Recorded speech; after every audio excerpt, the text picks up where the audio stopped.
First came the big, beautiful bill. Now, as Politico reports, Senate Republicans are promising a big, beautiful rewrite.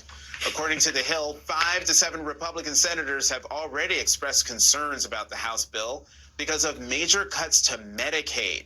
That was before they found out it also slashes Medicare. At the same time, some Senate Republicans want to go even further, pushing for even deeper cuts than the House version, which, according to the Congressional Budget Office, already kicks, get this number, 13.7 million Americans off health insurance. And that reduces resources for the poorest Americans by 2% in 2027 and increases them for the richest Americans by 4%, all while raising our national debt by more than $3 trillion over 10 years. Democrats warn that's not just bad policy, it's political malpractice, and they had a lot to say about it on the House floor. Every provision in this program is cruel, and they know it. That's why none of them spoke on it in committee. When you wake up in the morning, you will realize that you voted to defund Planned Parenthood and to take away health care from 13.7 million Americans. And when this country wakes up in the morning, there will be consequences to pay for this. When the votes are ultimately cast on that first Tuesday in November next year, that this day may very well turn out to be the day that House Republicans lost control of the United States House of Representatives. And joining us now is Democratic Congresswoman Lauren Underwood of Illinois. Congresswoman, welcome to the weekend. So, my mom is a former nurse, retired nurse. You're a former nurse. Spell out how this budget plan will affect Americans' health care access. Well, we know that nearly 14 million Americans are about to be kicked off of their health care, which will be devastating for American kids, devastating because Medicaid, the Medicaid program, covers half of kids in this country. We also know that for those individuals who purchase their own health care through the marketplaces, aka Obamacare, they're going to have a real hard time affording their plans because the Republicans declined to extend the extremely popular tax credits that made their health care premiums more affordable. At the end of the day, I think we can expect all-cause mortality, meaning death rates, to go up across the country, and that is nothing to celebrate. One of the things, few things that I can't get, I'm obsessed with in this story is the speed at which this happens. Yes. One, the Affordable Care Act, by comparison, 427 days to pass the legislation. Inflation Reduction Act, 357 days. An average budget reconciliation, 152. This budget reconciliation so far, 88 days. Now, there were a lot of things that they did during the public comment period. They also did this in the dead of night. Correct. They also set the work requirements to start after the midterms. Correct. So it seems they know that this is unpopular and still did it. Well, they don't care. Yeah. They don't care about the American people. They don't care about people having health care. They don't care about hungry kids and families. They don't care about the destruction that we're seeing in communities across the country. Listen, Donald Trump has advanced an economic policy through these tariffs that have already made prices increase. And now they are making health care less affordable. They are making food and groceries out of reach for vulnerable families in this country. And I think that it's just wrong. It speaks to their values. Yeah, because Trump said stay off of earned benefits, stay out of that, and yet here we are. He literally came to the Hill and he was like, stay the F away from Medicaid. And these guys are like, you can't make me. You can't make me. This is our bill. And they are gleefully celebrating cutting people off of health care. Yeah. Now let's listen to what some GOP senators have been saying about this bill, because there's going to be another fight between deficit hawks and those who don't want any cuts to Medicaid. So let's hear that now. I couldn't care less if he's upset. I'm concerned about my children, my grandchildren, and the fact that we are stealing from them. We are stealing from our children and grandchildren. $37 trillion in debt, and we're going to add to it as Republicans? That is unacceptable. And that's why there's no way I'm going to vote for this bill in its current form. The House bill is going to add about $4 trillion to the debt ceiling. The Senate bill adds $5 trillion. There's nothing fiscally conservative about expanding the debt ceiling more than we've ever done it before. I mean, the Senate's going to want to put its own stamp on this. We'll write our own version of the bill. I talked to the president about this last night, and his instructions were pretty clear. Don't cut Medicaid. So how do you think this bill is going to fare in the Senate? I think that each of these senators is going to get a little sweetener. We saw it happen overnight in the House, where one Republican member got a tax removed on the silencers. And now we're going to see more and more deadly shootings in this country. They're deregulating, these accessories on deadly weapons as a sweetener to get the Republicans to vote for the tax bill. I think that we're going to expect to see more of that in the Senate. Congresswoman, I'm sorry. Go ahead, Elise. I was just going to say, well, Democrats, do you think this is a potent issue for political attack coming into the midterms? Politico was reporting that there's a big digital buy that Democrats are going to roll out ads attacking Republicans on Medicaid. Well, it's already started. The American people understand what it means to cut their health care. Listen, this is not that complicated. It's not so nuanced that regular Americans don't get it. And the last time these guys came for our health care, we flipped the House. We picked up 43 seats. I was part of that class of 2018. And so, right now, I'm working with the D-Trip as a recruitment co-chair. We are talking to candidates across the battleground. They are fired up, and they're ready to win. Eugene, have you asked the question yet? Yeah. Okay.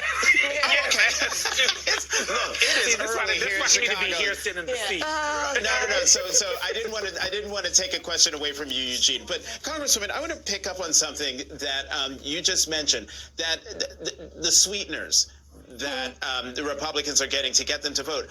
Am I wrong?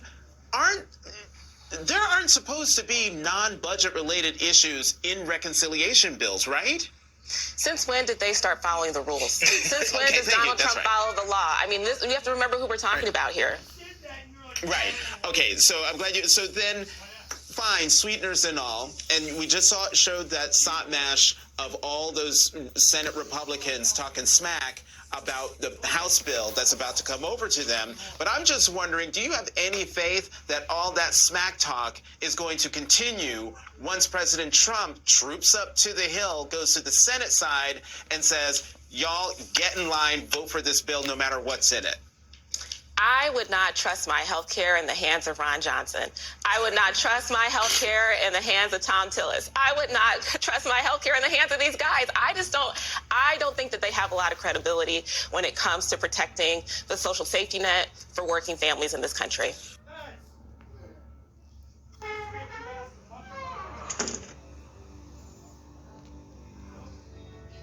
Net for working families in this country. One of the things that's really interesting about them kind of keeping the tax cuts, right? But that doesn't give people who are poor more tax cut, like another tax cut. They're not getting anything out of this. They're just keeping what happened in 2017. So I guess I'm interested in, if the American people are saying we want more tax cuts, we need more money, we're broke, we can't afford eggs, and they're not doing that, right? Political ramifications for that as well.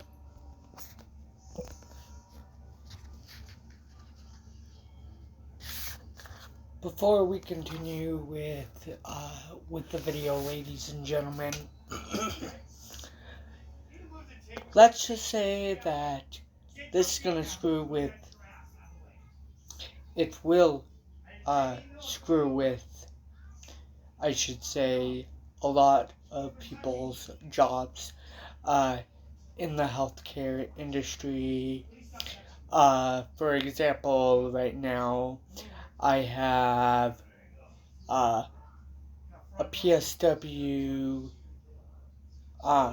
who I am in charge of signing and sending in their timesheets, as well as a bunch of other things. And it's gonna really screw with their job here in the healthcare industry. And Republicans don't give a damn about it. Republicans are killing people.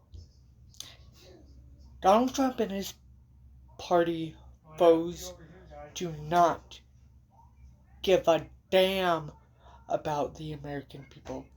If they did, they wouldn't be giving these tax cuts and screwing with Medicaid and Medicare. Continuing with the news reporting, ladies and gentlemen.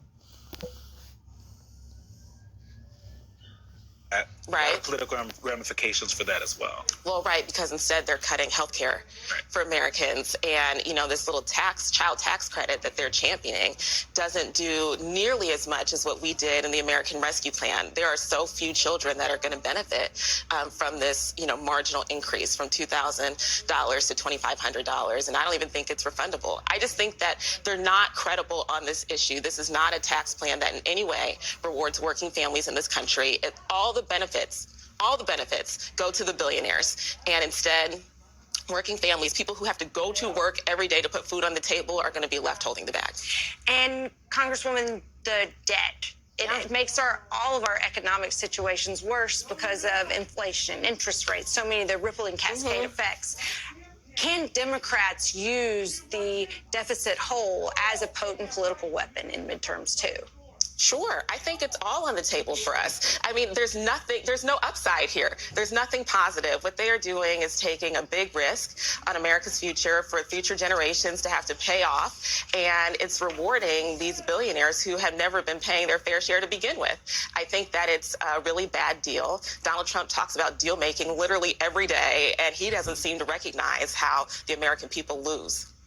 Man, this is not going to be a pretty negotiation when it happens. I'm very curious to see how those two camps within the Senate reconcile the deficit hawks and the ones who know that this is a political loser when they're up for re-election. They all know it's a political loser, right? Yeah. You can hear them talking about it.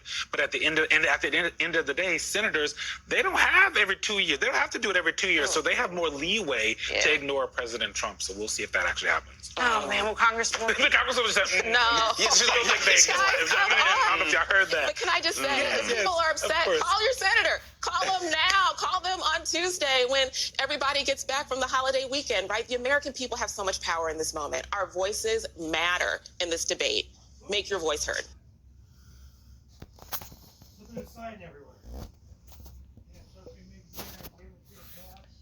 I agree. Call your senators. Call everyone to stop this bill. Because, as I said, ladies and gentlemen, I am in charge of sending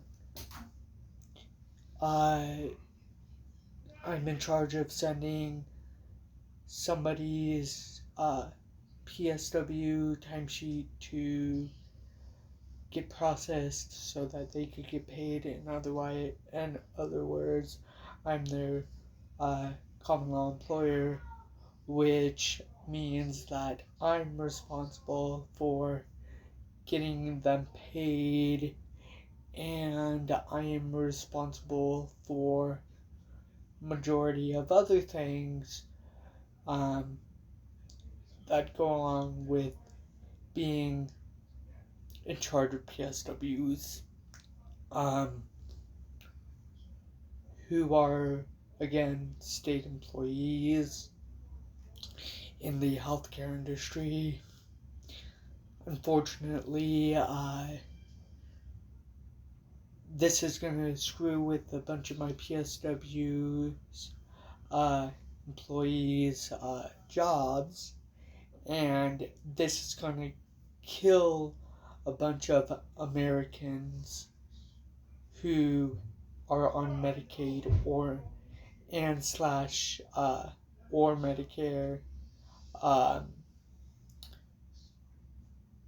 and this is what the Republicans